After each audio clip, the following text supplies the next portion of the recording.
Bukan kita kemudian wah ini ada virus. Bagaimana caranya? Iya, bagaimana supaya kita benar tidak sholat ke masjid? Enggak. Allah perintahkan sholat ke masjid itu bukan suatu beban. Maka yang kita pikirkan bagaimana cara supaya kita bisa melaksanakan perintah Allah sholat ke masjid. Itu yang kita pikirkan. Bukan berpikir bagaimana supaya benar kita tidak ke masjid. Enggak. Ada di zaman Rasulullah hujan. Kemudian Rasulullah bilang suruh sholat di rumah masing-masing saja. Kenapa? Karena masjidnya dari pelepah-pelepah kurma atapnya. Kalau hujan becek dia, tidak mungkin sholat di dalamnya. Air ada tergenang di mana-mana. Kemudian bocor di mana-mana. Malah sudah selesai hujan saja para sahabat datang sholat tuh basah, keningnya sujud basah. Apa yang difikirkan? Wah, ini kita kemarin hujan sholat di rumah. Sekarang bagaimana kita berpikir supaya masjid ini atapnya bagus, supaya rapi, tidak ada bocornya. Sekali dua kali saja shollu fi buyutikum itu. Tidak setiap hujan shollu fi buyutikum. Setiap hujan shollu fi buyutikum itu menganggap sholat itu sebagai beban sehingga tidak mencari solusi. Kita orang yang beriman ini begitu ada virus berpikir, oh ya boleh sholat di rumah. Berapa lama? Ya seterusnya. Kenapa tidak berpikir untuk memasang perangkat kesehatan di depan masjid sehingga kita tetap bisa melaksanakan sholat. Itu kalau dipikir dengan iman. Maka Allah bilang, Toha ma anzalna alaikal Qur'an litashqa. Kami tidak turunkan Quran itu supaya kamu sengsara. Semua perintah-perintah dalam Quran itu tidak mendatangkan kesengsaraan sedikit pun, tetapi mendatangkan ketentraman. Dan kalau perintah dalam Quran tidak dilaksanakan, sholat Jumat tidak dilaksanakan, kemudian enteng saja. Ya memang umat Islam ini kalau sekedar untuk tidak sholat itu sebenarnya gampang saja. Ya, karena hukum-hukum Allah yang lain-lain yang penting-penting saja sudah tidak dilaksanakan, tidak menjadi masalah. Jadi tinggal satu buhul Islam, sholat saja tinggal hilang, habis sudah. Pertahanan terakhirnya habis sudah. Ya. Kalau kita baca dari awal surat An-Nur, suratun anzalnaha wa faradnaha.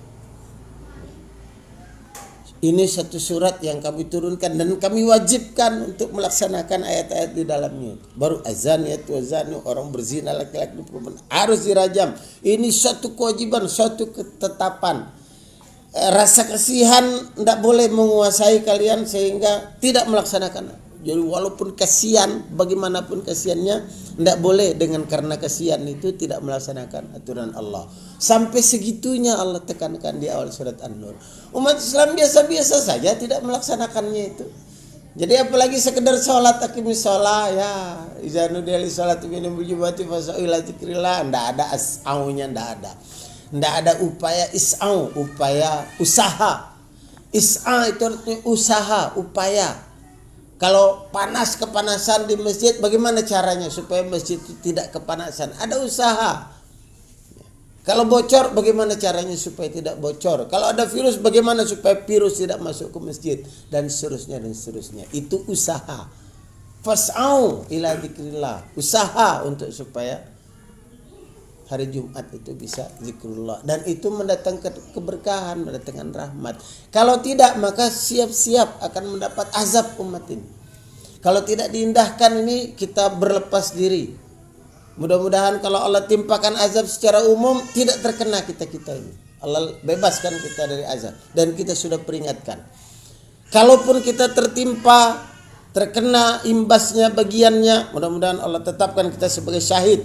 Karena kita sudah memperingatkan, sudah kita ingatkan umat ini bahwa setiap langkah menjauh dari Allah, maka itu adalah langkah kesesatan.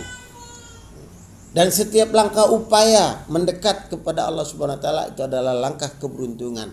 Maka apapun yang kita lakukan di muka bumi ini, kalau tidak mengikuti petunjuk, cuma mengikuti akal-akal sehat saja, hancurlah dunia ini. Ya memang umat ini sudah mulai terbiasa hanya mengikuti akal sehat saja. Tidak mengikuti wahyu. Maka akal sehat dengan wahyu itu harus disandingkan sehingga dia berjalan bersama. Jangan hanya mengikuti akal tapi mengabaikan wahyu. Ketika di suatu tempat umat itu kehausan, kelaparan, yang ada cuma sapi yang sudah terjun ke jurang kemudian mati, berarti haram. Bagaimana? Tidak ada makanan selain ini. Oh ya, sapi boleh dimakan. Apakah kemudian dia bikin dendeng dan makan sapi itu berhari-hari? Enggak. Sekali itu saja makan sapi itu. Setelah itu bagaimana caranya untuk supaya besok tidak makan sapi lagi? Babi itu bisa dimakan kalau keadaan darurat sekali. Tapi bagaimana caranya supaya besok tidak makan babi lagi? Jangan seumur hidup makan babi. Mentang-mentang wah ini darurat saya ini boleh makan babi. Jadi terus-terus ngedendeng babi. Ya enggak begitu berpikirnya umat ini. Ada orang yang merasa terpaksa makan riba. Tapi seumur hidup dia makan riba. Awalnya dia terpaksa. Saya ini terpaksa, kalau tidak saya meriba ini sudah tidak ada jalan lain ini. Beginilah caranya. Kalau tidak saya kelaparan semuanya sudah terpaksa. Tapi terus terpaksa seumur hidup. Masya Allah, apa begitu kaum umat ini modelnya. Maka kita berlepas diri dari umat yang berlepas pada perintah Allah. Mudah-mudahan kita tidak tertimpa oleh azabnya. Dan kita takut sekali jangan sampai kita ditimpa oleh azab. Ya, wattaqu fitnatan la tusibanna alladzina zalamu minkum khassa. Takutlah kalian kepada ancaman fitnah yang tidak hanya menimpa orang zalim saja. Zalim.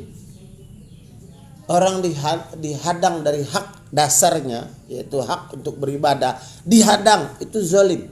Suatu kezaliman yang besar.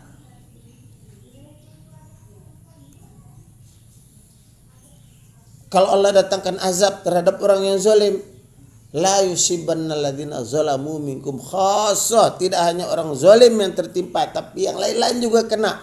Maka kita berlindung kepada Allah Subhanahu wa taala. Jangan sampai azab yang mengenai orang zalim itu kita juga terkena. Tapi kalaupun kita terkena, kita sudah beri peringatan dan mudah-mudahan kita syahid hitungannya.